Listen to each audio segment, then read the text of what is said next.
Good afternoon and welcome to our Midday Mull for Saturday the 1st of August. During this month we're going to be looking at the book of Ruth as a parish, both in the Bible study as well as in the sermon series.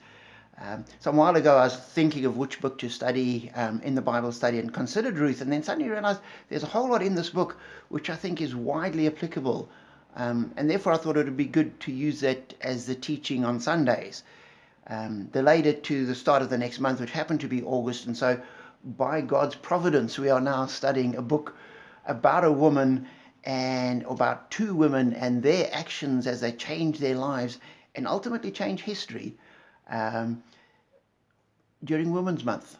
So I then thought, well, let's look at it during the Midday Mull as well. It's not in any kind of clear sequence, but just picking up bits and pieces as we go through it. And I'm struck by the start of the book. It starts off, in the days when the judges ruled, there was a famine in the land. Now, the days of the judges were a mixed bag. The judges, people like Gideon and Samson and Jephthah, they came and led the people and called them back to God. When they died, the people drifted off and started following other gods and then got into trouble until the next judge arose and rescued them from the hands of their oppressors, called them back to God. And so they were following God and then drifting and then following God and drifting. And that's how times went on. And during those times, there was this famine. And the book continues, the rest of verse 1. So a man from Bethlehem in Judah, together with his wife and two sons, went to live for a while in the country of Moab. The man's name was Elimelech, his wife's name was Naomi, and the names of his two sons were Mahlon and Chilion. They were Ephrathites from Bethlehem in Judah, and they went to Moab and lived there. And as I read that, I was just struck by the historicity of the story. We're not dealing with people who lived in Valhalla or some mythical kingdom. We're not dealing with people whose lives were perfect. We're dealing with a real life situation. There's a famine in the land, and a man and his family make a wise decision according to their thinking, and they act upon it. They have no idea what will happen, but they move on just trusting that this is a good thing to do.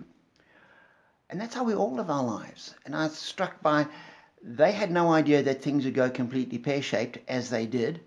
They had no idea at the start there that Naomi would end up in desperate straits as she did. They had no idea that God would just gently provide for her and shape history as he did. They merely acted in their situation, but God was there. And as we face the challenges we face, maybe not a famine, but all of us are facing challenges the whole time. We pray to God for guidance. We might not spend a huge amount of time praying and fasting and waiting on God. Very often we just make our decisions, look at the options available to us, think biblically about them. Clearly there's some things which we should not do. And if there's a choice between good and bad, we choose the good. But sometimes we just make decisions. But God is right there with us. And for me, that's an encouragement as I read through this book. That in history, in the lives of these four people, God was there. And God is with us as well as we go through our lives. So be encouraged by that. Be strengthened by that. And be blessed.